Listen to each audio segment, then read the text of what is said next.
le salon, et puis parler avec tous nos sympathisants, adhérents du coin, tout le monde. C'est toujours un salon très sympa, et merci aux organisateurs et aux bénévoles, parce que ça reste un gros travail de bénévoles, et ça existe encore. Merci à eux. Donc, le nucléaire est haut. C'est un sujet sur lequel la CRIRAD travaille depuis longtemps. Vous connaissez la CRIRAD, je ne vais peut-être pas vous rappeler, mais c'est un laboratoire indépendant de mesure de la radioactivité. Et son métier, c'est mesurer la radioactivité, et en particulier dans l'eau. Or, l'eau, c'est l'eau, on va l'évoquer, ça a été évoqué déjà un petit peu avant. Ce matin, hier, c'est un sujet qui est d'actualité. Donc, c'est normal qu'on en parle, mais nous, ça fait longtemps qu'on s'en préoccupe parce que nucléaire et eau, c'est une histoire ancienne qui n'est pas simple, qui est problématique et qui sera encore plus embêtante demain. Voilà, c'est en gros l'idée de la conférence.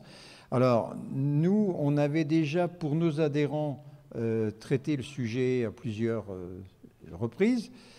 Il va être encore un sujet d'actualité, entre guillemets, la semaine prochaine, puisque Mediapart va faire un article, justement, avec la CRIRAD, sur le thème de l'eau du robinet. Ah oui, parce que c'est cette eau-là à laquelle on pense quand on pense eau. Donc le nucléaire a besoin d'eau, le nucléaire réchauffe l'eau, le nucléaire pollue les eaux souterraines, c'est le plan. Hein. Le nucléaire impacte le milieu aquatique des rivières, des fleuves, des cours d'eau, et puis le nucléaire pollue l'eau du robinet. Ça, en général, les gens ne le savent pas trop. Voilà. Parce qu'on pense que tout va bien. En tout cas, nos agences régionales de santé font tout pour nous dire que notre eau du robinet, c'est l'eau la mieux contrôlée, la mieux surveillée. Et donc, sauf exception, évidemment, et on peut la consommer sans restriction. Tout ne sera pas abordé là-dedans parce qu'il y a des volets plus techniques, je dirais, dans les impacts des installations nucléaires sur le milieu aquatique. Les milieux techniques, c'est les sujets qui concernent les rejets radioactifs. Je ne vais pas aborder comment le nucléaire pollue l'eau, c'est-à-dire par quel tuyau, ou en détail très, très rapidement. Par quel tuyau, quelle quantité et comment ça se passe. Bon. Le nucléaire a besoin d'eau.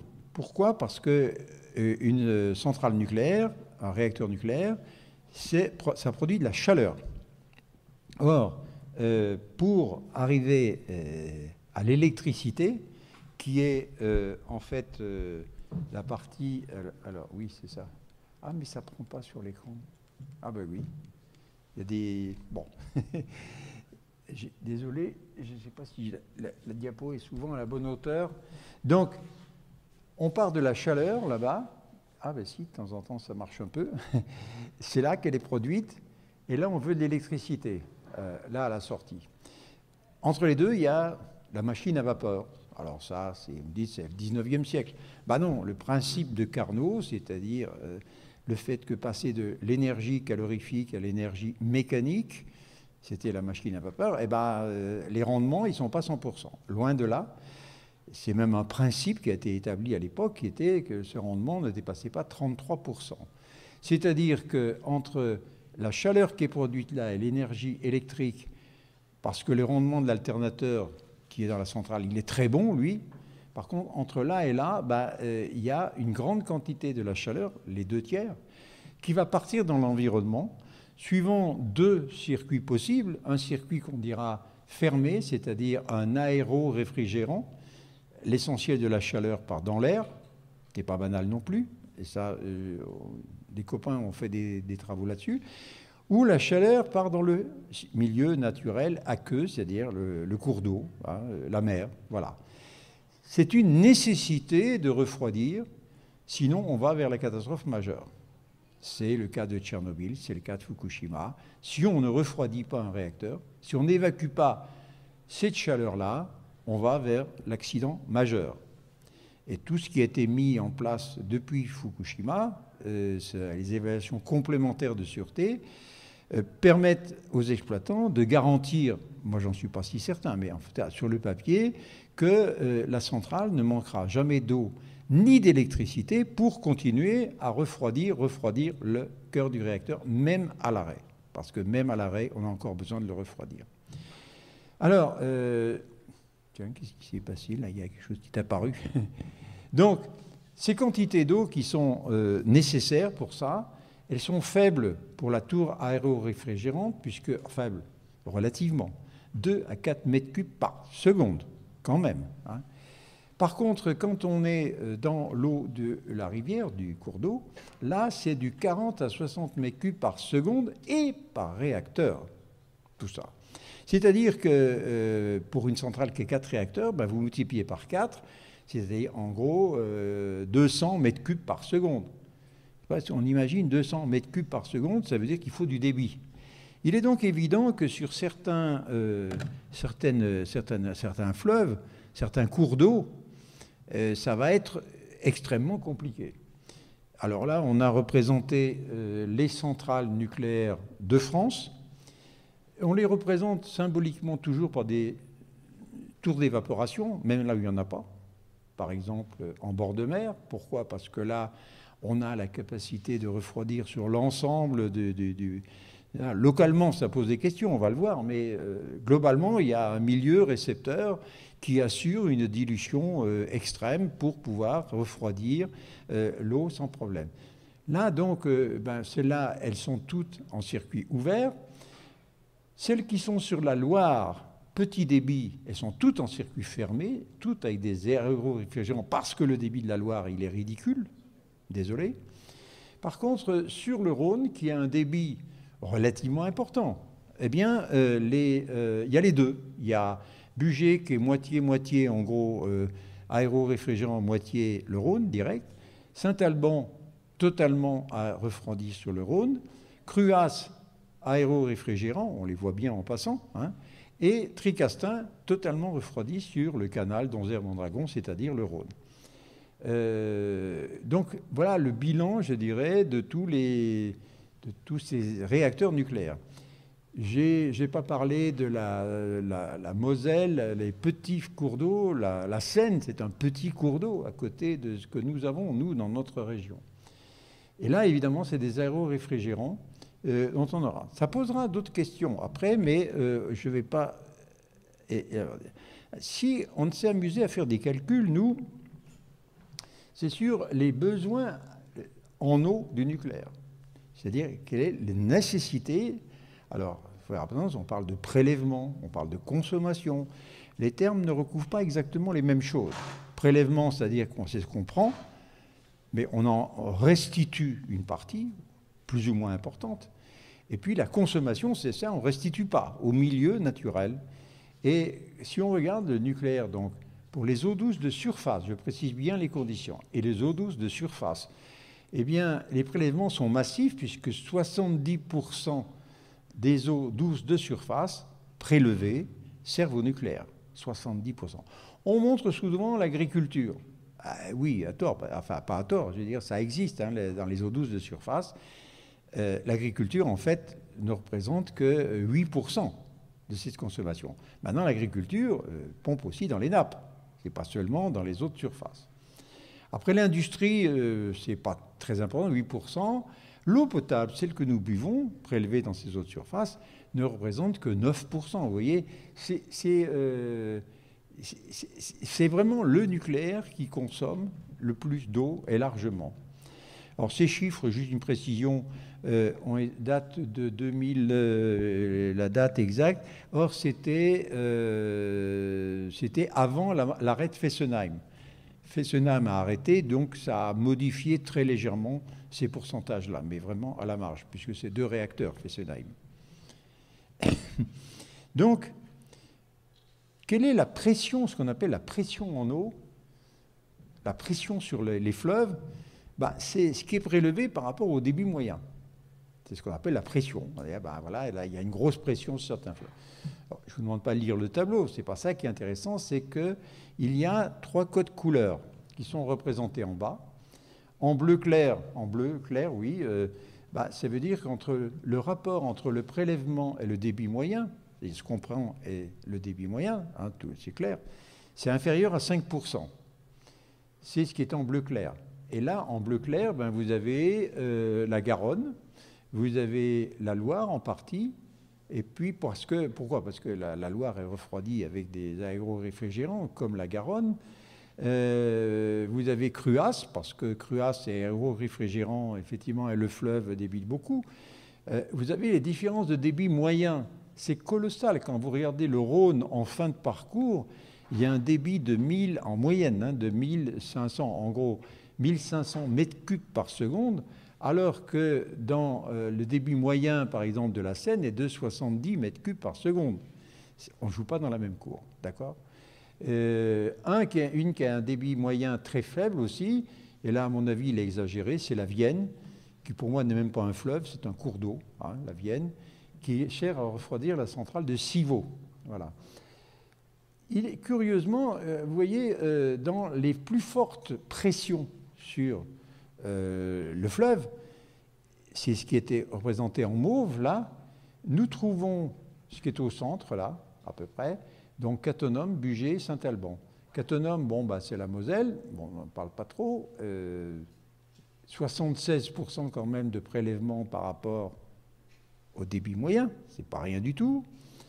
Et pour le Rhône, Rhône qui a un débit beaucoup plus élevé, mais qui a beaucoup plus de réacteurs, hein, eh bien, la pression, elle est, par exemple, pour Saint-Alban, de 61%, de Bugey de 60%, c'est-à-dire dans les pressions sur le fleuve les plus élevées.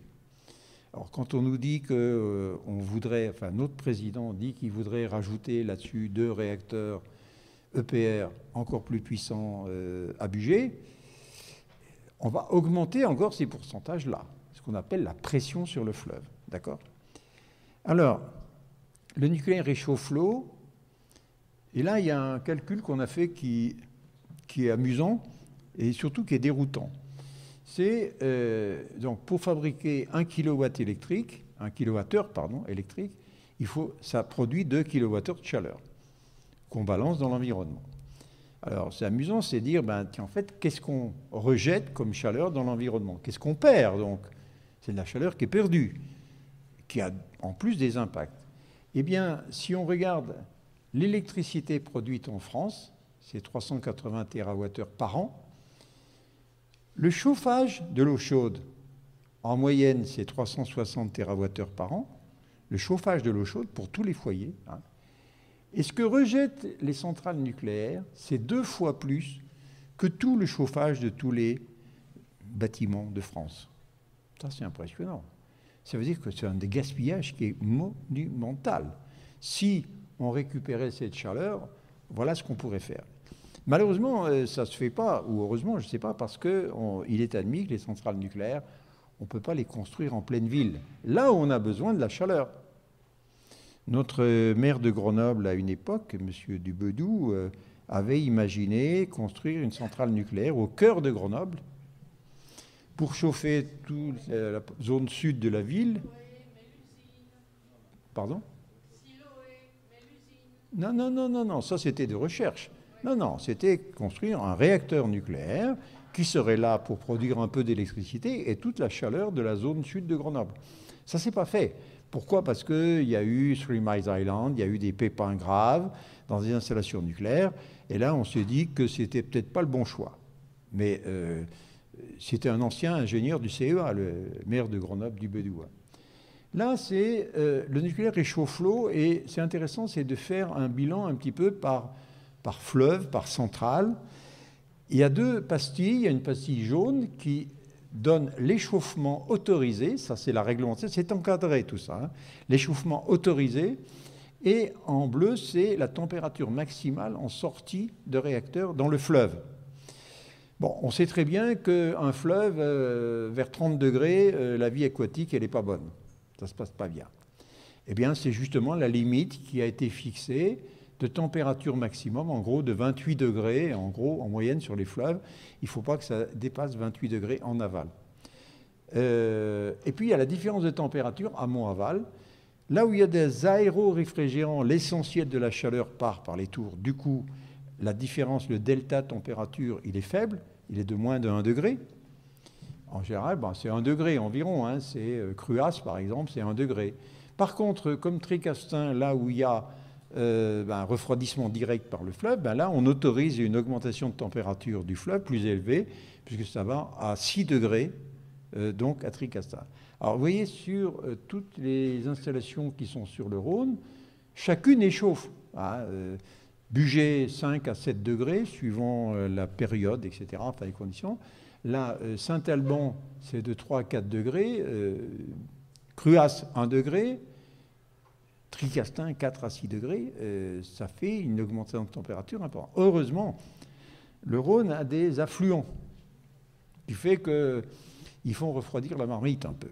C'est le cas de l'Isère, c'est le cas de la Saône, d'accord, sur lesquels il n'y a pas d'échauffement important, à part l'ILL de Grenoble qui réchauffe un peu l'Isère.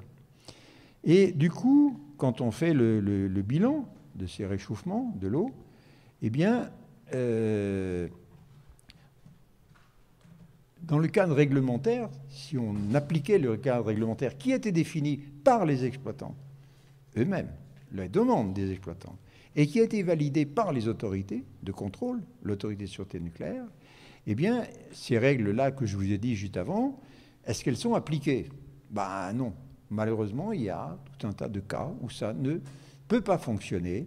Donc, par exemple, sur Saint-Alban, voilà, un moment où il y a eu, on a demandé à l'exploitant, désolé, vous allez baisser la puissance du réacteur. Donc là, c'est une période qui allait de où est-ce que c'est 2020, et c'est en gros août-septembre 2020. On voit que la puissance du réacteur, EDF a été obligé de la baisser, pas d'arrêter le réacteur, baisser la puissance pendant tous ces moments-là, parce que ça dépassait. Ça, c'est quand il arrive à le faire. Mais malheureusement, il y a des tas de moments où ce n'est pas possible. Et là, on a juste répertorié les cas, par exemple, à Saint-Alban, ça n'a pas été possible de respecter toutes ces conditions-là. Suivant, ce on aime bien, c'est savoir qu'est-ce qui va se produire demain. Donc, il y a un scénario qui a été fait, comme par le GIEC ou d'autres spécialistes. Eh bien, ça va se reproduire de plus en plus et de plus en plus dur. Ce qui fait qu'en 2050, on ne sera pas à 0 ou 1, mais on sera jusqu'à 11 pour Saint-Alban. 11 fois où les règles seront dépassées. Et vous savez, quand les bornes sont dépassées, il y a plus quand les limites sont dépassées, il n'y a plus de bornes, où il n'y a plus de bornes, il n'y a plus de limites. Effectivement, on s'aperçoit que de plus en plus, le réacteur, le nucléaire va fonctionner à coup de dérogation aux règles qu'ils se sont eux-mêmes données. C'est ça qui est choquant en tant que citoyen. On dit qu'on a des garanties parce qu'il y a des règles, et puis en fait, on ne les respecte pas. Pourquoi? Parce que c'est difficile de les faire respecter. La SFEN, Société française pour l'énergie nucléaire, sur les plateaux télé, quand on l'interroge, dit mais le nucléaire consomme très peu d'eau. Il ne la réchauffe pas. Ce n'est pas vrai tout ça. Là, on a une étude qui a été faite étude thermique faite par EDF elle-même, sur une période relativement longue, pour pouvoir faire des éléments de comparaison. Et on a pris les températures moyennes du Rhône, année par année, et pour voir l'évolution entre la fin du XXe, c'est-à-dire les années 2000 et quelques, jusqu'à aujourd'hui, XXIe siècle. Et on s'aperçoit que, par exemple, à Bugey, eh bien, le réchauffement global sur cette période, il est de 1 degré en moyenne. À des moments, ça a été beaucoup plus élevé. Et que l'augmentation de température la contribution de la centrale nucléaire, parce que Bugey, c'est la première, elle est de 0,5% de cette augmentation. Elle est relativement faible.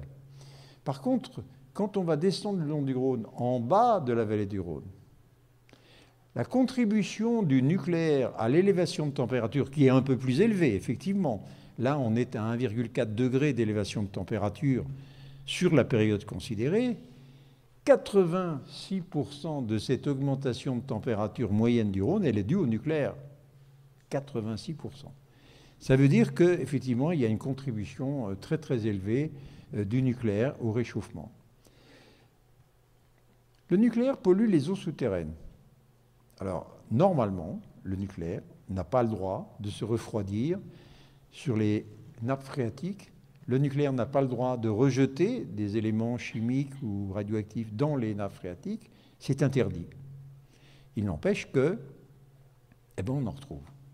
Soit parce qu'il y a eu des accidents sur les sites nucléaires, on en entend parler de temps en temps, une fuite d'un tuyau qui a amené à un écoulement, comme on dit, le terme est important, un écoulement voilà, dans le sol, qui un jour, évidemment, rejoint la nappe phréatique et qui fait ça. On va le voir que sur un certain nombre de sites nucléaires, la nappe phréatique est extrêmement polluée sous le site lui-même. Mais la nappe phréatique, elle se déplace, elle bouge, moins vite que le fleuve, mais elle se déplace. Ce qui fait qu'elle va sortir du site, on va voir, et puis elle va rejoindre les lieux où on pompe l'eau pour l'eau du robinet. Ce qui fait qu'à la fin de la présentation, on va voir, on arrive au robinet quelque part. Là, donc, on va citer quelques exemples. Les centrales nucléaires et le tritium, Marcoule et Malvézy pour une usine d'uranium. Donc, on va regarder un petit peu ce qui se passe là et puis sur les autres installations nucléaires. Alors, le tritium, c'est évidemment toutes les centrales nucléaires sont concernées par le tritium parce que ça fait partie des rejets normaux et accidentels les plus élevés, autorisés pour les rejets réglementaires, interdits pour les rejets accidentels, mais jamais sanctionnés. Et même quand des associations comme Réseau Sortie Nucléaire portent plainte pour pollution d'un milieu naturel protégé, la nappe phréatique, eh bien, il est extrêmement rare qu'ils arrivent à gagner un procès. Pourtant, on est dans l'infraction parfaite. Le gendarme du nucléaire, quand il s'agit d'environnement, il est très très cool. Désolé du terme, mais quand il s'agit de sûreté interne, il est plus teigneux, je dirais. Quand il s'agit d'environnement, de pollution, etc., il n'est pas très regardant. En tout cas, il ne dit pas c'est bien, il dit c'est pas bien, mais il ne se passe rien derrière. Ce qui fait que l'exploitant, voilà comment ça se passe. Alors, on va commencer par le tritium, c'est quoi? C'est de l'hydrogène radioactif qui existe à l'état naturel, mais il y en a très très peu. Dans l'eau de pluie, il y en a à peu près 1 becquerel par litre, c'est-à-dire une des intégrations d'atomes de tritium, c'est de l'hydrogène, par litre d'eau de pluie, moins d'1 becquerel par litre. Qui vient d'où? Qui vient un petit peu de notre Soleil, qui en fabrique un petit peu, un tout petit peu, mais aussi, surtout, des essais nucléaires des années 60 qui en ont balancé des quantités colossales dans l'atmosphère. Plus de 600 bombes ont pété dans l'atmosphère au moment de la guerre froide. Et tout ça, il y a des reliquats aujourd'hui, et en particulier le tritium, qui a une demi-vie de 12 ans. Mais au bout de 12 ans, ça ne veut pas dire qu'il a disparu, ça veut dire qu'il a été divisé par 2, c'est tout. Eh bien, ça veut dire qu'aujourd'hui, 50 ans après, oui, on en trouve encore. Ça, c'est le niveau normal dans l'environnement qu'on devrait trouver partout. Dans une nappe phréatique, c'est beaucoup moins encore. Pourquoi? Parce que l'eau de la nappe, ce n'est pas l'eau de pluie qui vient de tomber. Elle est tombée sous forme de pluie il y a des fois peut-être longtemps. Du coup, dans les nappes phréatiques, c'est encore inférieur à 1 becquerel par litre. Voilà le niveau normal. Malheureusement, nous, ce qu'on trouve dans l'environnement, eh bien, on va voir qu'il y a des rejets qui sont colossaux. On parle de millions de becquerels par an rejetés, par exemple, par les centrales nucléaires. Par la Hague, c'est le 12 millions de gigabecquerels, c'est-à-dire des millions de milliards de becquerels par an qui sont rejetés par la Hague. Et puis le CEA Val-Duc, on va le voir, site militaire, au nord de Dijon, qui en rejette aussi dans l'atmosphère 200 000 milliards de becquerels. Je veux dire, c'est colossal, quoi. C'est militaire, donc on n'en parlera pas trop. Après, les eaux nucléaires, donc le nucléaire pollue les eaux souterraines. Eh bien, là, on a des exemples Le bruit de fond, bien évidemment, c'est 1-2 becquerels par litre, hein, mais vous avez des événements intéressants, comme dit EDF, c'est bien, souvent EDF, quand il leur produit un pépin, comme à Tricastin, c'est arrivé, à Cruas, à Bugey, à Civaux, etc.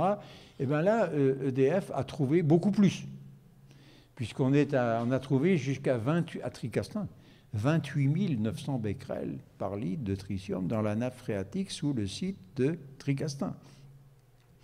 Là, EDF parle d'éléments intéressants. Voilà. Éléments importants ou éléments significatifs. Ah bon, on en a un certain nombre d'événements comme ça, puisque voilà des exemples, hein, sur tous les sites nucléaires quasiment, on a des pollutions des nappes phréatiques par les installations nucléaires. Ce qui est intéressant, c'est que sur le site du Réseau national de mesure de la radioactivité dans l'environnement, ce qu'on appelle le RNM, où figurent quelque part toutes ces analyses. Alors nous, évidemment, on regarde ce qu'il y a là-dessus. Hein. Eh bien, il y a 60 000 résultats. Hein. Eh bien, il y a 5 000 résultats où résultats où le tritium est à une valeur de plus supérieure à 100 becquerels par litre. C'est pas rien du tout. Il y a 400 résultats avec une valeur à plus de 1000 becquerels par litre. Donc, vous voyez, ce n'est pas si exceptionnel que ça. Ce que je voulais juste dire avec ça, je ne voudrais pas trop vous assommer avec des chiffres, hein, mais malheureusement, nous, c'est un peu notre dada, les chiffres. Donc voilà, vous avez donc le tritium de Marcoule. Marcoule, c'est pas tout à fait à côté, c'est au bord de la vallée au bord du Rhône, en amont d'Avignon. Et Marcoule, c'est des activités nucléaires militaires très très anciennes. Et Marcoule a pollué énormément toute la nappe phréatique sous le site de Marcoule, qui est là. C'est une nappe qui est bourrée de tritium. Parce que là, les militaires, alors eux, ils n'ont pas fait de détails, c'est-à-dire qu'ils ont enterré carrément des déchets radioactifs, hautement radioactifs en tritium, dans la nappe phréatique. À un moment, c'est ce qui les a obligés, pour pas que cette nappe dégueule trop un peu en aval de Marcoule, c'est-à-dire au sud de Marcoule, c'est la nappe d'accompagnement du Rhône, hein, eh bien, ils ont construit en bordure du site, là, un mur souterrain pour essayer de contenir la nappe phréatique du site. Évidemment, ça marche, mais pas parfaitement, ce qui fait que à l'eau du robinet, eh bien, on est jusqu'à 300 becquerels par litre à Codelet, Herboux, c'est un des réseaux. Il était encore bien supérieur, il était à plus de 1000 à Codelet, Mairie, c'est Codelet, donc une autre commune de Codelet. Et il est tombé à 1,2 parce que la commune est allée forer de l'eau dans une nappe beaucoup plus profonde. C'est ça le problème, c'est on pollue la nappe de surface, eh ben, on se dit c'est pas grave, on va aller forer plus profond. C'est hélas une technique assez classique. Voilà, l'eau d'Avignon est pompée juste un peu en aval. Hein, voilà, donc le nucléaire pollue les eaux souterraines, par exemple à Malvézy, ça c'est l'uranium, et c'est là où on reçoit l'uranium qui vient de l'étranger, et où on le traite chimiquement pour le purifier. Et là, alors, je ne vais pas faire tout un grand commentaire, mais allez sur le site internet de la CIRAD, vous avez tous les schémas. On a beaucoup travaillé, nous, la CIRAD, avec les associations locales autour de Malvézy, qui est dans la banlieue de Narbonne, et où on fait ce travail. Et là, bah, vous avez une nappe, et vous avez des déchets au-desdessus. Bah, forcément, un jour ou l'autre, ça passe en dessous.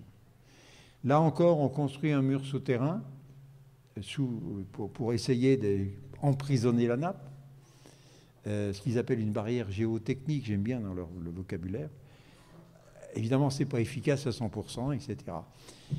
Le problème, c'est que ces déchets-là, ils ont une durée de vie très, très, très longue. C'est des milliards d'années. Donc ceux-là, ils vont continuer à polluer encore un certain nombre parce que personne n'imagine les reprendre pour les mettre où il n'y a pas de lieu pour ces déchets-là. Donc, ça va durer encore longtemps. Ça, c'est la Garonne. Oui, c'est donc la centrale de Golfech. Ben là, c'est le truc classique. Hein. Le fleuve, la Garonne, une déviation pour il y a Valence d'Agen, etc. Et la centrale, rejet de la centrale nucléaire qui est là. Eh bien, en aval, donc, les niveaux, ils sont ceux-là. En amont, ils sont ceux-là. Il n'y a pas besoin d'avoir de grandes études pour montrer que la centrale, elle pollue l'eau du Rhône. Là, c'est l'eau de la Garonne. C'est l'eau de la Garonne, hein, qui est mesurée. Et là, on a fait des mesures. C'est nous qui avons fait ça. Là, c'est le travail CRIRAD avec les associations locales. Et c'est des mesures récentes qu'on a fait là. Hein. Voilà. Je vais être obligé d'avancer un peu parce que sinon, je ne serai pas dans les clous. Impact les milieux aquatiques, ça... c'est sur les mines d'uranium. C'est une des mines les plus proches de chez nous, c'est au nord de la Loire, à la limite de l'Allier. C'est la plus grosse mine d'uranium du coin, qui a fermé évidemment il y a longtemps, qui a produit l'extraction de la mine, c'était ça, en jaune, et les déchets générés par l'extraction et le traitement du minerai, et surtout le traitement du minerai, l'exploitant, Orano, Areva, enfin ça a changé de nom, Kojima, hein, l'eau qui vient en amont ici, hein, là, et qui va vers l'aval, eh bien, l'exploitant a barré la vallée avec une digue faite avec elle-même des déchets radioactifs. Bon. Et derrière cette digue, on a stocké 1 500 000 tonnes de résidus miniers, moyennement radioactifs. Et on a maintenu une lame d'eau en surface pour pas que le gaz radon sorte trop du milieu. Enfin bon, du bricolage, sérieusement du bricolage. Et si on regarde la rivière, cette rivière-là, qui s'appelle la Bèbre, tout le long, là vous avez la mine, et nous on l'a suivi tout le long, là, pour aller faire des prélèvements. Ça c'est tout un travail CRIRAD avec les associations locales.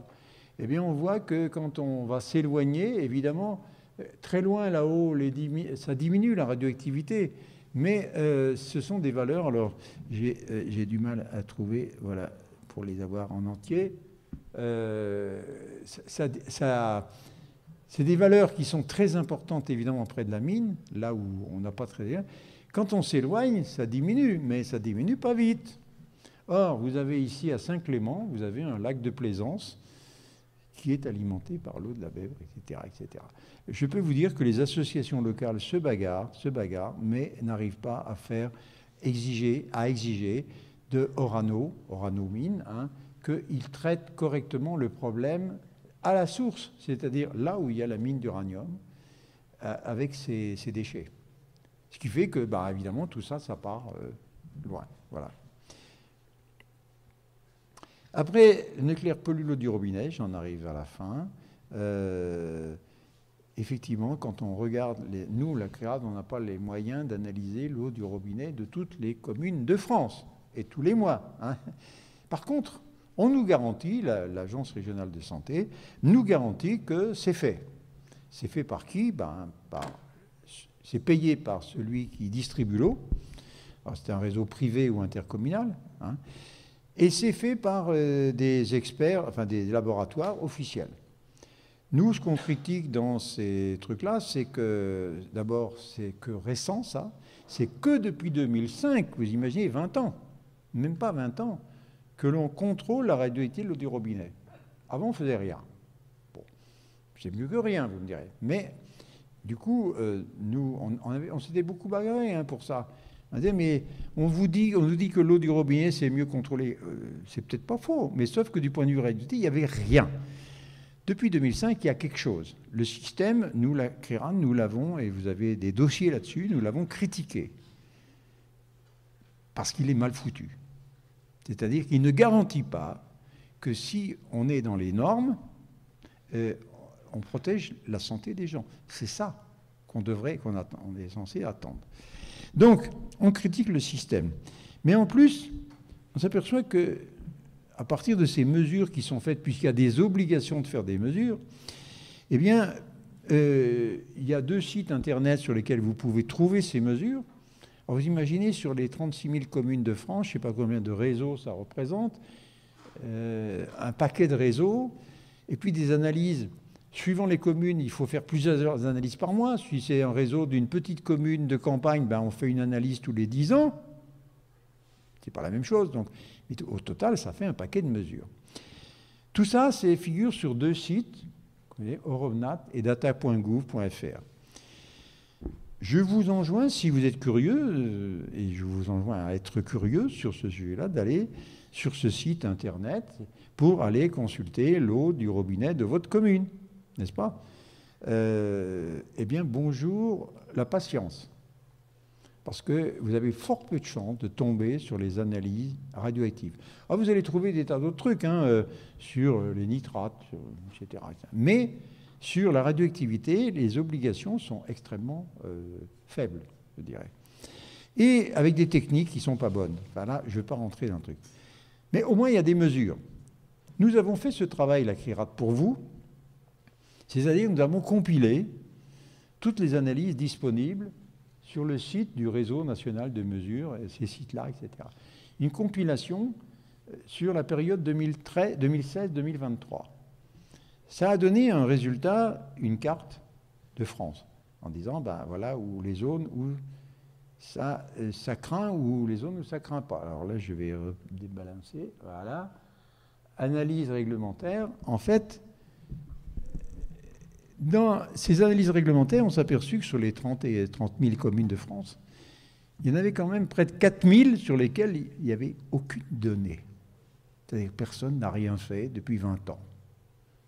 En tout cas, il ne figure aucun chiffre. J'espère que ce n'est pas une de vos communes. C'est déjà surprenant. En gros, il y a une loi, mais on s'en fout un peu. Voilà.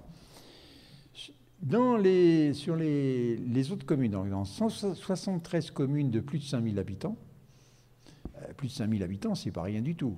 On pourrait se dire qu'une petite commune d'une campagne profonde n'a pas fait les analyses de radioactivité, ça pourrait être pardonnable. Mais là, c'est des communes, quand même 73 communes de 5 000 habitants, et 5 communes de plus de 30 000 habitants sur lesquelles aucune mesure n'a été faite. Et je vous les cite, parce que c'est important de le dire. Il y a Rézé dans le 44, c'est la Loire-Atlantique. Il y a Saint-Quentin dans l'Aisne, dans le nord, donc, Creil en région parisienne, l'Oise, Compiègne et Beauvais. Ça, c'est des communes où il n'y a pas eu de... Voilà, ici, sur cette carte, alors, je ne sais pas s'il y a une légende, je crois qu'il y a... Non, il n'y a pas de légende. Nous, voilà tous les points à problème que nous avons soulevés. Alors, comme cette carte est assez illisible, elle va être publiée. Pour l'instant, vous êtes les seuls à la connaître, et les adhérents de la CRIRAD. Mais elle va être publiée officiellement cette semaine sur le site de Mediapart, puisqu'on a fait ce travail en partenariat avec eux. Et donc, va figurer les communes, etc., etc. Je vous passe les chiffres, les résultats donc inférieurs.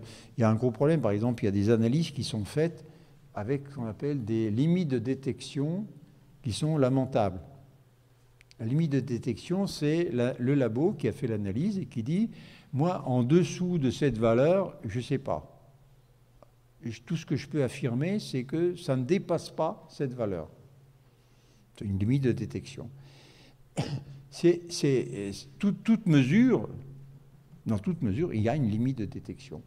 Or, une limite de détection inférieure à 5 becquerels par litre, ce n'est pas bon. Parce que 4 becquerels par litre, on est déjà dans une pollution. Mais alors, souvent, on trouve des limites de détection qui sont à 10 becquerels par litre. Ou alors qu'on ne sait même pas quelle est la limite de détection. Ça veut dire que c'est vraiment du n'importe quoi. Il y a des labos, là, qui font du n'importe quoi. Au laboratoire, et la CRIRAD n'a pas le meilleur laboratoire du monde, on est capable de détecter moins de 1 becquerel par litre. Moins de 1 becquerel par litre. Alors pourquoi c'est 1 becquerel par litre? On pourrait encore faire mieux, mais c'est parce qu'à 1 becquerel par litre, on est dans le tritium d'origine naturelle. On ne va pas chercher plus bas. Par contre, tout ce qui dépasse 1 becquerel par litre, ça s'appelle pollution. Évidemment, c'est un mot qui fâche.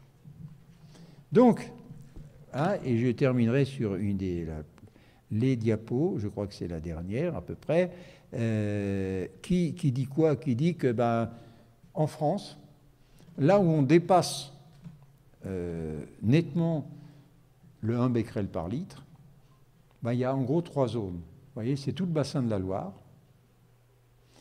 Il y a la région parisienne, la région de Val-Duc, près de Dijon, militaire, et puis la vallée du Rhône.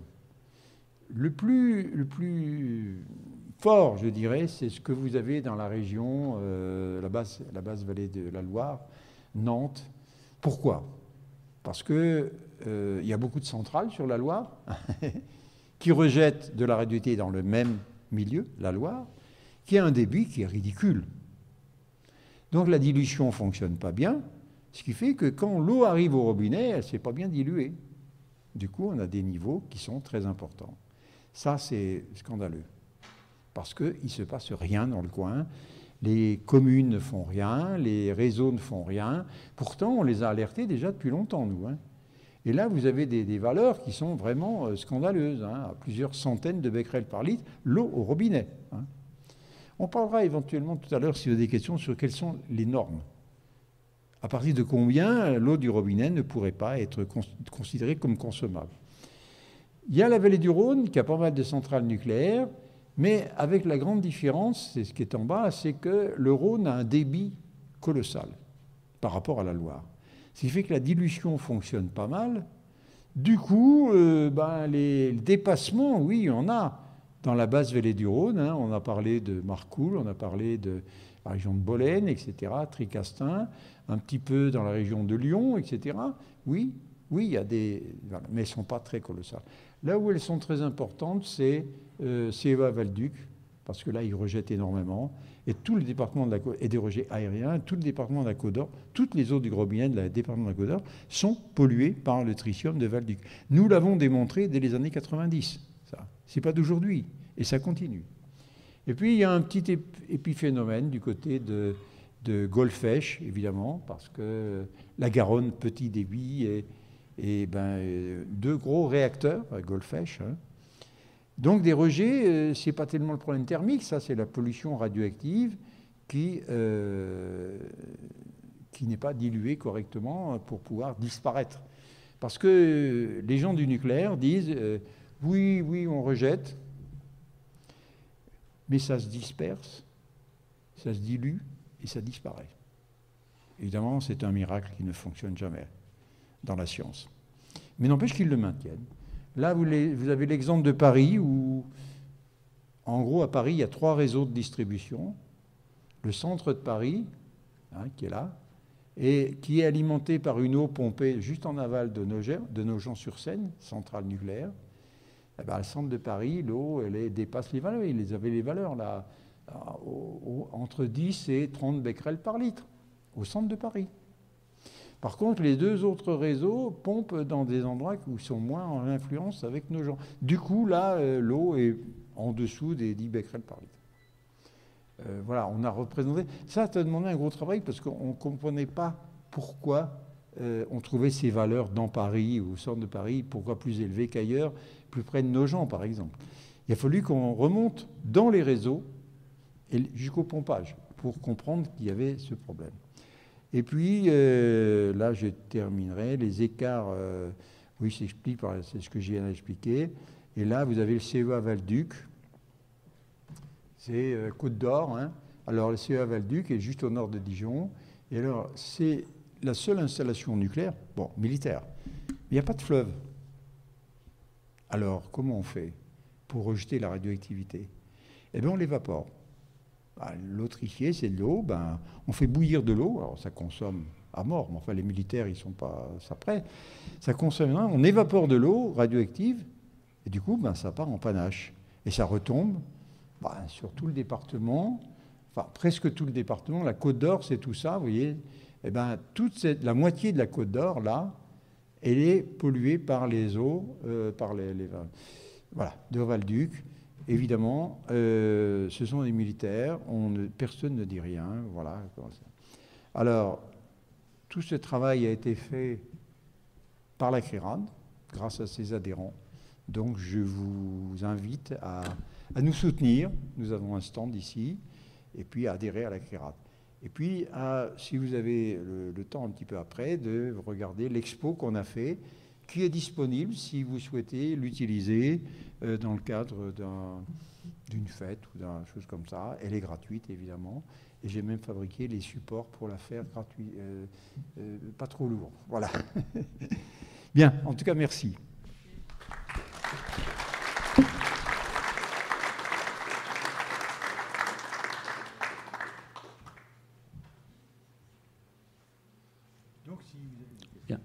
On est sur la période de questions-réponses.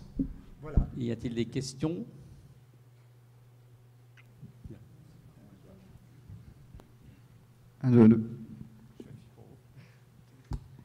Je voulais savoir si vos travaux sont corrélés avec des données de santé dans les régions concernées. Nous avons plusieurs fois interpellé, parce que tous ces travaux, enfin tous les résultats officiels des analyses d'eau du robinet sont compilés à la base régionale par l'ARS, Agence régionale de santé, qui, elle, transmet sur les sites officiels que j'ai donnés tout à l'heure. Cette ARS, en ce qui concerne la radioactivité, je suis désolé de le dire, elle est totalement incompétente. Et ça, je peux le dire pour deux choses: l'eau du robinet, point de vue radioactivité, et le radon. Radon, gaz radioactif dans les maisons, qui est un problème sanitaire. L'ARS ne fait pas son boulot. Les quelques interpellations que nous avons faites, nous, de l'ARS, sont restées sans réponse. Je suis désolé de le dire, parce que à côté de ça, l'ARS fait sans doute des choses très bien, mais il n'y a pas de... Et nous, chaque fois qu'on a interpellé sur les normes, par exemple sur l'eau, non, c'est bien, maintenant on fait des analyses sur l'eau. On est censé savoir, mais savoir quoi? Est-ce que je peux mettre l'eau du robinet dans le biberon du bébé? Oui ou non? Je parle du point de vue radioactivité, je ne parle pas sur les autres volets. Eh bien, nous considérons, et nous avons des arguments sérieux, nous avons fait un travail critique des normes telles qu'elles ont été établies et telles qu'elles sont en vigueur. Alors, c'est des travaux qui datent déjà une dizaine d'années. Si vous allez sur le site internet de la CRIAD en tant qu'adhérent, vous pouvez remonter jusqu'aux analyses critiques que nous formulons par rapport à la méthode aujourd'hui. En gros, aujourd'hui, on nous fait croire que puisqu'on analyse l'eau du robinet, du point de vue radioactivité, eh bien, on sait tout, on voit tout, et si l'ARS nous dit bon à boire, on peut y aller. Eh bien, c'est totalement faux. C'est-à-dire que les analyses peuvent être, entre guillemets, dans les normes. Alors, je ne veux pas rentrer dans le détail des chiffres, mais si ça vous intéresse, on peut en discuter après. La radioactivité alpha, il ne faut pas que les... Alors, c'est vrai, il faut que les analyses d'eau du robinet ne coûtent pas cher. Ah oui, l'argent est là derrière, quelque part. Pourquoi pas cher? Parce qu'on en fait beaucoup. Un grand réseau de distribution fait des centaines d'analyses paye des centaines d'analyses par mois. Donc ça a un coût relativement important. Sauf que nous, ce que nous critiquons, c'est que ça a un coût, mais au final, qu'est-ce que ça apporte? Oui, s'il y a un gros problème, un gros pépin, on va quelque part le voir. Mais il y a des analyses qui ne sont pas chères, qui s'appellent alpha total, bêta total, mais qui sont censées dire qu'on voit tous les émetteurs alpha et tous les émetteurs bêta radioactifs, mais qui en fait ne voient pas grand-chose. Et puis il y a les analyses de tritium. Et puis, alors pour le tritium, la référence, parce qu'on ne parle plus de normes maintenant, vous savez qu'il n'y a plus de normes, il y a ce qu'on appelle les niveaux de référence. Autrefois, il y avait des normes qui disaient si le chiffre est dépassé, c'est interdit. Un feu rouge. Aujourd'hui, il y a ce qu'on appelle des niveaux de référence. Si on peut les dépasser, mais il ne faut pas trop les dépasser. C'est à l'estimation de nos autorités qui vont dire ah oui, c'est un dépassement, mais léger, et puis on pourrait, de toute façon... ça permet de ne pas prendre des vraies mesures de protection des populations. Récemment, à notre initiative, on a rajouté le radon dans l'eau. Parce que nous, on avait des communes dans la Haute-Vienne, où l'eau du robinet était bourrée de radon. Et avec les analyses, on ne voyait rien. Donc elle a dit, mais il faut faire une analyse radon dans l'eau. Et là, tout d'un coup, on trouve des choses. Mais vous voyez, ça a été décidé il y a 5 ans maintenant. Il n'y a pratiquement aucune commune qui le fait encore. Nous, on a été interpellés récemment par des communes du côté de Privas, en Ardèche, parce que tout d'un coup, elles s'étaient mises à faire des mesures de radon, elles en ont trouvé, et du coup, elles étaient perturbées. Le maire de la commune ne savait plus ce qu'il fallait faire. Donc on a pu en discuter avec lui. Oui, il y a un problème radon aussi dans l'eau du robinet, dans certaines régions, pas partout. Quant aux normes sur l'eau, alors là c'est au Québec, au Canada, la norme c'est 20 becquerels par litre. Au-delà, on considère qu'il y a un gros problème. Ça ne veut pas dire qu'on interdit de consommation à tout le monde, mais on met des restrictions. On prend en compte le problème. Alors pourquoi au Québec, c'est ma référence, parce qu'au Québec, ils ont du nucléaire, qui est refroidi évidemment par de l'eau, qui alimente en fait des grands lacs. Ça ne va pas à la mer directement, ça va des grands lacs. Du coup, on surveille, évidemment. Et au Québec, Santé Canada, donc le ministère de la Santé, a mis en place ce qu'on appelle une norme de consensus. C'est-à-dire qu'elle a réuni des experts officiels, des experts associatifs, des citoyens, en leur disant « c'est à vous de décider où on va mettre la barre ». Sachant que 0, c'est quasiment impossible à trouver. Bon, ok. Et que l'OMS, l'Organisation mondiale de la santé, dit 10 000 becquerels par litre. Alors trouvez-nous un consensus entre 0 et 10 000. Ce travail qui a été fait, remarquable, a abouti à un chiffre, 20 becquerels par litre. Vous voyez la différence. Alors, quand vous écoutez l'OMS, par exemple, par rapport à ces pollutions de ces installations d'hiver, quand nous intervenons dans les commissions locales d'information pour dire attendez, la mésutritium à 1000 becquerels, vous avez l'ARS qui dit mais non, rien, l'ARS. L'OMS, c'est 10 000 à 1000, c'est rien du tout. Voilà où on en est dans le débat. Alors, pour moi, ça, c'est quelque chose qui. Je ne sais pas où est la limite sanitaire pour le tritium. Personne ne la connaît. Parce que définir une limite du risque acceptable, c'est compliqué. Si je vous posais la question, c'est quoi pour vous un risque acceptable? Vous allez le mettre à quel niveau? Ah, c'est pas évident. Donc, on va vous dire, il ne faut pas que ça fasse trop de morts. Ouais, bon, c'est un peu léger quand même comme chiffrage. Alors, moi, simplement, j'ai dit, et ce que nous disons à la CRIRAD, où mettre la barre pour le tritium? Eh bien, déjà, ce serait bien si on utilisait une directive européenne qui dit quoi? Qui dit au-delà de 100 becquerels par litre, vous voyez, on est à 0, 20, 100, 10 000. Que dit l'Europe? Au-delà de 100 becquerels par litre, il y a problème. Et on ne peut pas dire qu'on est dans une situation banale. Il faut s'en préoccuper, c'est ce que dit l'Europe. Alors c'est léger, vous me direz, mais c'est déjà quelque chose. Alors, un radionucléide, quel qu'il soit, où d'un côté vous avez des gens, on peut en bouffer 10 000 becquerels par litre, y compris dans le biberon du bébé, et puis les Canadiens, alors, les Québécois, ou nous, la CRIRAD, pour nous, si on nous demandait notre avis, plutôt c'est du 3-4 becquerels par litre, nous. On considère qu'en dessous de 3-4 becquerels par litre, le risque il doit être très négligeable. Peut-être pas totalement nul, mais très négligeable. Voilà. Donc ça veut dire qu'on ne sait pas grand-chose de ce truc-là. La connaissance scientifique que nous avons des dangers, des risques de tritium est très faible.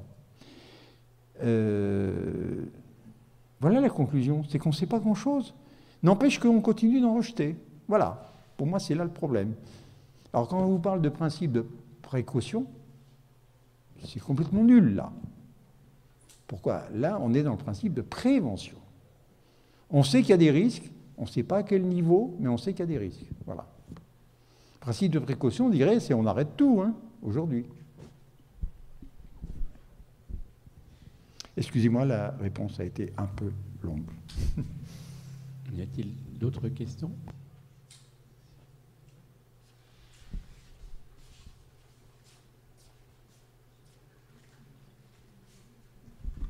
Merci. Si j'ai bien compris, il y a des moments où des dérogations sont données par rapport au débit des cours d'eau, en termes de limites, notamment dans les périodes estivales ou de sécheresse. Qui est-ce qui signe et qui donne ces dérogations officiellement? Merci, c'est une très bonne question parce que les choses bougent beaucoup en ce moment là-dessus. Moi, j'ai juste parlé des baisses de puissance que EDF a été obligé de faire pour respecter la réglementation qui a été définie par l'exploitant, j'ai bien dit, hein, l'élévation de température et température maximum. Sauf que depuis 2003 d'abord, puis 2020 en gros, c'est que il faut aller plus loin que je veux dire, ces baisses de puissance. Parce qu'il n'y a pas que simplement à évacuer la chaleur, il y a aussi à effectuer des rejets chimiques et radioactifs. Je n'ai pas développé ça. Une centrale nucléaire a aussi des cuves qui contiennent des liquides radioactifs et qui, de temps en temps, il faut vider. Et comme à Fukushima, eh ben, on vide, alors à Fukushima dans l'océan, ben, nous, on vide dans les fleuves. La réglementation dit il faut qu'il y ait un débit suffisant dans le fleuve. OK. Assurer une dilution officielle de 1 sur 500, c'est-à-dire en gros 1 litre de fluide radioactif sur 500 litres d'eau. Sauf que quand les débits baissent, eh ben, vider une cuve qui fait 10 000 litres ou 100 000 litres, je ne sais pas combien la contenance, ça prend un certain temps. Ce qui fait que, comme derrière on remplit une autre cuve, la deuxième cuve est déjà pleine que la première ne s'est pas vidée. Bon, je vous passe les histoires de robinets, de baignoires, etc. Du coup, les exploitants, là, sont coincés parce que ils peuvent plus, c'est leur fonctionnement même qui est en cause. Du coup, ils ont demandé des dérogations, c'est-à-dire de pouvoir rejeter avec des débits d'étiage faibles. Alors, sur les Rhônes, moi, je me suis intéressé, alors, ça ne figure pas là-dedans, hein, mais les débits, alors, parce que toutes les centrales nucléaires rejettent, hein, dans les fleuves et dans la mer, mais dans les fleuves, c'est ce qui nous intéresse. Et, pardon, quand on regarde les règlements, par exemple, si vous êtes à Nogent, si vous êtes à Belleville-sur-Loire, si vous êtes à Cattenom ou à Tricastin, qui sont des centrales qui se ressemblent, hein, qui ont les mêmes problèmes de cuves à vider, etc., les débits d'étiage autorisés à effectuer des rejets ne sont pas du tout les mêmes. Ça m'a beaucoup intrigué. J'ai interrogé, enfin nous avons interrogé l'administration. On a dit, mais sur le Rhône, par exemple, le débit d'étiage du Rhône, en dessous de 400 mètres cubes par seconde, on n'a pas le droit de rejeter. Puis l'exploitant, moi je suis membre de la commission locale d'information de Saint-Alban, l'exploitant commençait à tirer la langue déjà depuis une dizaine d'années. En disant, ben, il y a des périodes l'été, l'étiage du Rhône, il est des fois à 300 mètres cubes par seconde. En moyenne sur l'année, il est beaucoup plus, mais en étiage, il peut descendre à 300 mètres cubes par seconde. Et ce n'est pas nous qui avons la main sur le débit du fleuve Rhône, ce sont nos amis suisses. Et on a bon avoir mis des barrages un petit peu pour essayer de réguler, comme on dit, ça, eh bien ça coinçait. Donc EDF a demandé, il y avait déjà une bonne quinzaine d'années, à dire ben, il faudrait assouplir la règle, c'est-à-dire que l'on soit autorisé à rejeter dans le Rhône en dessous de 400, et EDF a demandé 250 mètres cubes par seconde, c'est-à-dire nettement moins, et a obtenu ce débit, cette autorisation pour un débit d'étiage de 250 mètres cubes par seconde. Je ne suis pas rentré dans le débat, mais pour d'autres, la Vienne par exemple, le débit d'étiage c'est 30 mètres cubes par seconde. Et on effectue des rejets à 30 mètres cubes par seconde. J'ai du mal à comprendre comment il y arrive. Voilà, à respecter les règles de dilution. Voilà, donc ça c'est... ça a déjà été institutionnalisé depuis plusieurs années. Depuis 3 ans, 4 ans, donc 2020, 2021, on a rajouté un truc à l'échafaudage. C'est-à-dire que là, on va rentrer dans des situations qu'on appelle d'extrême canicule, de canicule ou d'extrême canicule, canicule extrême, etc. Ce qu'on appelle rentrer dans un régime d'exception. Et là, il n'y a plus de limite. C'est-à-dire que c'est l'ASN, l'autorité de sûreté nucléaire, qui dit l'exploitant, je m'appelle EDF Saint-Alban, je sens que le débit va baisser, que j'ai des cuves à vider, etc. je vais demander un régime d'exception. Ça a été autorisé et ça a été fait à Saint-Alban. Je ne l'ai pas rentré là-dedans, ce n'était pas tout à fait le sujet. Ça a été fait plusieurs fois à Saint-Alban, où Saint-Alban a dépassé les limites par dérogation de l'autorité de sûreté nucléaire. Et depuis l'an dernier, je termine là-dessus parce qu'il y aurait beaucoup à dire, depuis l'an dernier, il a été rajouté une exception climatique. En gros, c'était le problème de l'exploitant. Il avait des cuves à vider et puis il n'y avait pas assez d'eau. Donc, il demandait les régimes. Là, on rentre dans un régime qu'on appelle d'exception climatique. Cette exception climatique, c'est-à-dire que si on est en canicule, là aussi, on attribue des dérogations. Qui décide qu'on est dans ce régime-là? Là, ce n'est plus l'ASN, et cela, c'est devenu, pour moi, très problématique. C'est le réseau RTE de distribution d'électricité. C'est lui le réseau qui dit, eh bien, moi j'ai besoin d'électricité, alors les amis, vous allez produire quoi qu'il arrive, parce que j'ai besoin d'électricité. Alors vous allez me dire, effectivement, les petits vieux dans les EHPAD, il ne va pas falloir, etc. Bon, ok. Sauf que, comment se fournit RTE? Comment RTE va décider que je suis dans un régime d'exception tel que j'ai besoin d'électricité? En fait, comment détermine RTE ses besoins, le réseau de transport d'électricité? En fonction de la demande et en fonction de ce qu'il a sur la table où se procurer l'énergie. Ça peut être nucléaire, éolien, photovoltaïque, hydraulique ou importation. Ah mais là, il faut payer, c'est pas tout à fait pareil.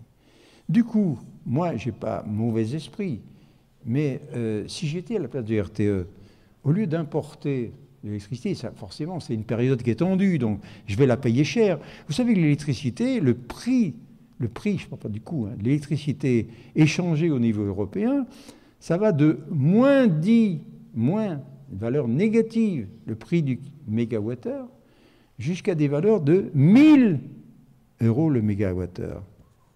La moyenne étant aux environs de 30-40 € le mégawattheure. C'est ça, la réalité. C'est pour ça que si j'étais RTE et qu'on me propose de l'électricité à l'importation à 1000 € le mégawattheure, j'ai dit non, je n'achète pas, je préfère réchauffer les poissons et les polluer. Voilà.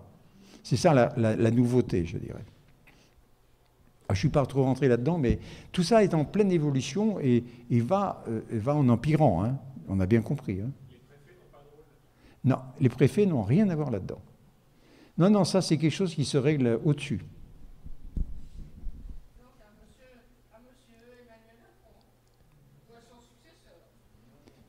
Pardon? Excuse-moi, il y avait une autre question, non?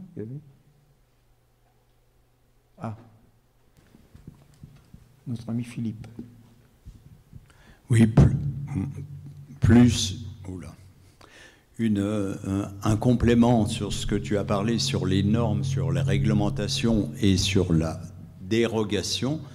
Je pense qu'il faut se rendre compte que l'ensemble des normes sur le nucléaire, en termes sanitaires et en termes environnementaux, sont basées sur le principe qui s'appelle ALARA. ALARA, ça veut dire...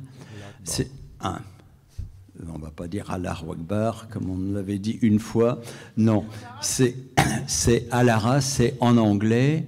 As low as reasonable, achievable, aussi bas que possible, que raisonnablement possible.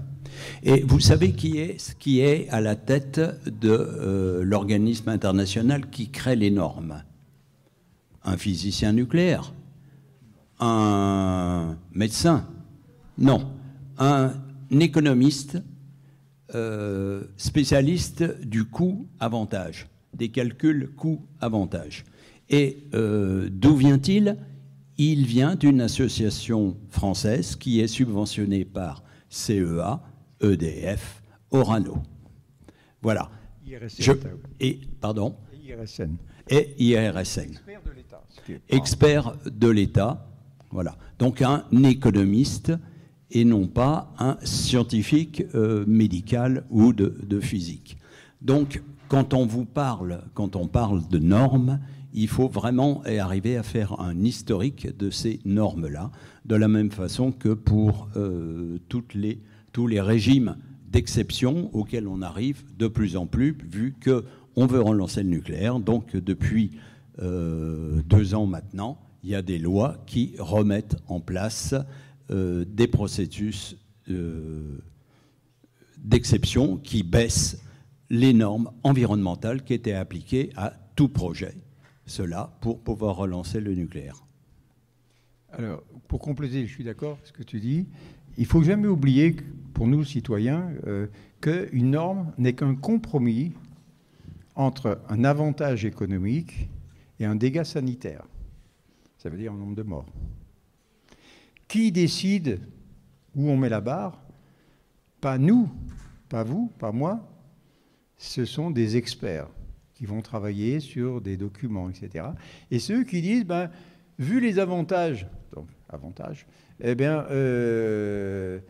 quelques morts, combien? 5, 10, 20, 50, 1000, c'est acceptable. Ce sont des gens qui décident à notre place.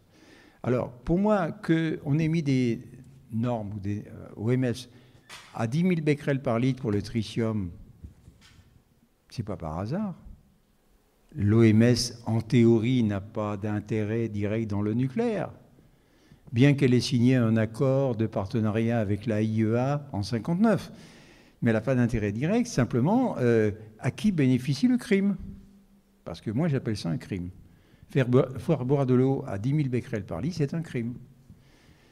Or, effectivement, on n'a pas une connaissance parfaite de la toxicité du tritium. Mais dans ces cas-là, on devrait au contraire être encore plus vigilant. Malheureusement, ce n'est pas ça. Et là, on voit à quelle sauce on est traité, je dirais, en tant que citoyen. Et c'est vrai que c'est choquant. C'est choquant quand on découvre ça. Et fixer une norme à 10 000 becquerels par litre, alors qu'il y a des tas d'autres... Il y a 1 millier de radionucléides qui existent, honnêtement. Moi, j'ai regardé comment on les a classés du niveau radiotoxicité. Eh bien, le moins radiotoxique, c'est le tritium, selon ces experts. Or, à qui profite ce crime-là? À ceux qui ont besoin d'en rejeter dans l'environnement du tritium, légalement, accidentellement. C'est à eux profite le crime. Pourquoi avoir fixé une norme à cette valeur-là sur le tritium où on ne sait pas grand-chose? C'est bien pour ne pas gêner le nucléaire civil et militaire. Et ça, il ne faut pas l'oublier non plus, je pense. Tiens, la CRIRAD, c'est son rôle d'essayer de décrypter cette désinformation qu'il existe et qui est énorme dans le nucléaire. Vous l'avez compris. Y a-t-il une autre question? Écoute, moi je te remercie. Alors, sur l'article qui va paraître cette semaine dans Mediapart, nous l'avons réservé en priorité à nos adhérents et c'est le dernier trait d'union de la CRIRAD. Alors, j'en ai amené que 3 exemplaires, mais sinon, vous pouvez, si vous êtes adhérent, vous pouvez aller, enfin, vous le recevez d'abord, et après, vous allez pouvoir le consulter, évidemment, sur votre espace adhérent. Voilà, merci de nous soutenir pour ça. Et merci aux organisateurs. Bien, oui, c'est vrai que c'est important aussi, mais que vous soyez là pour permettre à chacun d'en savoir un peu plus dans tous ces domaines qu'on a pu parcourir pendant ces 2 jours. Et c'est avec la complicité de nos amis de la CRIRAD qu'on connaît un peu mieux ce qui se passe au niveau de l'atome. Alors on termine aujourd'hui cette conférence. On va faire une petite pause et il va y avoir donc la dernière conférence qui va clôturer complètement ce fameux festival. Pour plus d'informations, le stand de la CRIRAD, et pour en avoir encore plus, eh bien, c'est le stand d'Espace Nature Isère. Et vous pouvez aussi venir adhérer et participer avec des dons. On a cette capacité d'être d'intérêt général. Donc, si vous avez de l'impôt, mettez-le chez Espace Nature Isère. Encore un grand merci, et puis on vous attend pour la dernière conférence.